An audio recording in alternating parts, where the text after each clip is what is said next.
Middle east में यानी मध्य पूर्व में रिश्तों की एक ऐसी कहानी लिखी जा रही है जो पहले कभी सोची भी नहीं गई थी। आज हम बात करेंगे रेगिस्तान में बनी एक ऐसी ढाल की जो इस पूरे इलाके की भू राजनीति को हमेशा के लिए बदल रही है। तो चलिए कहानी की शुरुआत करते हैं एक ऐसी घटना से जिसके बारे में कुछ साल पहले तक कोई सोच भी नहीं सकता था। ये कहानी है रेत में बनी एक ढाल की। तो सवाल ये उठता है कि आखिर ऐसा हुआ कैसे? एक देश जो दशकों तक दुश्मन माना जाता था, वो अचानक एक अरब देश के आसमान का रक्षक कैसे बन गया? यही वो सवाल है जो हमें इस इलाके के बदलते समीकरणों की गहराई तक ले जाएगा। सुनने में थोड़ा अजीब लगेगा, है ना? लेकिन ये 100% सच है। एक ऐसे कदम में जिसकी पहले उम्मीद नहीं थी, इजरायली मिलिट्री टेक्नोलॉजी आज यूएई यानी संयुक्त अरब अमीरात को डिफेंड कर रही है। और देखिए, ये सिर्फ एक हथियार की डील नहीं है, ये एक नए दौर की शुरुआत है। तो सवाल ये है कि इसकी नौबत आई ही क्यों? इसकी जड़ें हैं आसमान से आए एक बहुत बड़े खतरे में। देखिए, सब कुछ ना धीरे धीरे शुरू हुआ। पहले तो लगा कि ये छोटी मोटी घटनाएं हैं, सीमा पार से कभी कभी ड्रोन आ जाते थे। लेकिन फिर ये हमले बहुत सोची समझी साजिश की तरह होने लगे, एकदम सटीक ठिकानों पर। और देखते ही देखते यूएई को बड़े बड़े मिसाइल और ड्रोन हमलों का सामना करना पड़ा। मतलब उनके ज़रूरी इंफ्रास्ट्रक्चर पर सीधा खतरा था।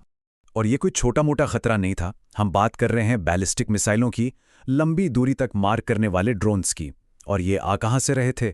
साफ तौर पर ईरान और उसके प्रॉक्सी ग्रुप्स की तरफ से। ये यूएई की नेशनल सिक्योरिटी के लिए एक सीधी चुनौती थी। उस वक्त की जो सिचुएशन थी वो इस एक लाइन से समझी जा सकती है। हमारे देश की सुरक्षा पर लगातार और सीधा हमला हो रहा था। एक नई डिफेंस स्ट्रैटेजी अब कोई ऑप्शन नहीं थी, वो हमारी ज़रूरत बन गई थी। मतलब साफ था, कुछ बड़ा करना ही पड़ेगा। और कहते हैं ना, ज़रूरत में ही नए रास्ते निकलते हैं।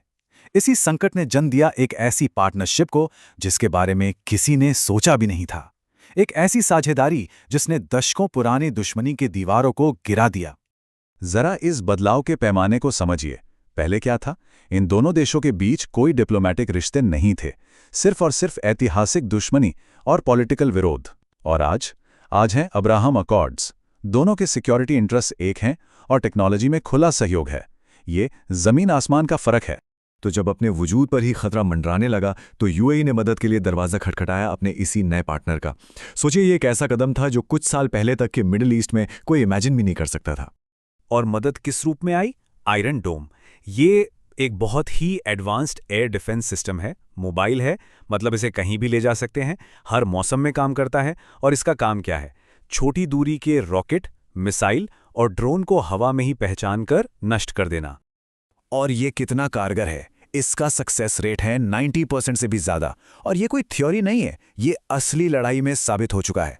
तो अब आप समझ सकते हैं कि यूएई को इसकी इतनी ज़रूरत क्यों थी। लेकिन रुकिए, ये कहानी सिर्फ एक हथियार के डील की नहीं है। ये तो बस एक हिस्सा है।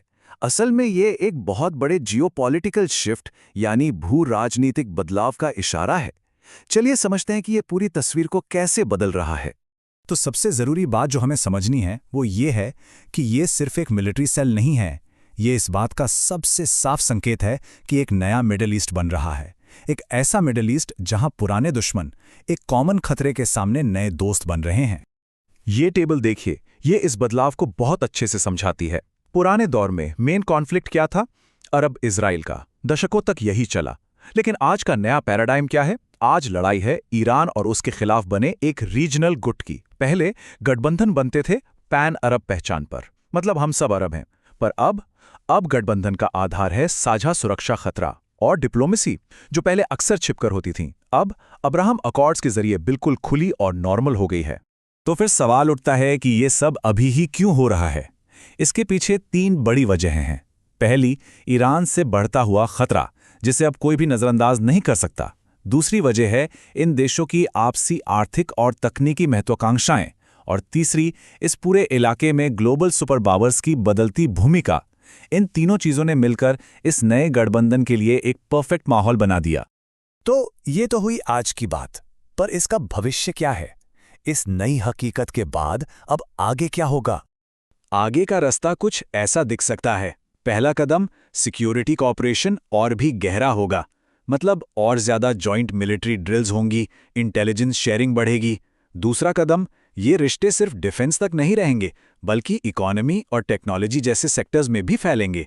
और तीसरा, जो शायद सबसे अहम है, इस गुट में और भी नए पार्टनर्स शामिल हो सकते हैं। तो कुल मिलाके बात यह है कि एक नई स्ट्रैटेजिक धुरी बन चुकी है, एक ऐसी धुरी जिसने मिडल ईस्ट में पावर बैलेंस को जड़ से बदल दिया है। ये एक ऐसी हकीकत है जिसका असर हमें आने वाले कई सालों तक दिखेगा।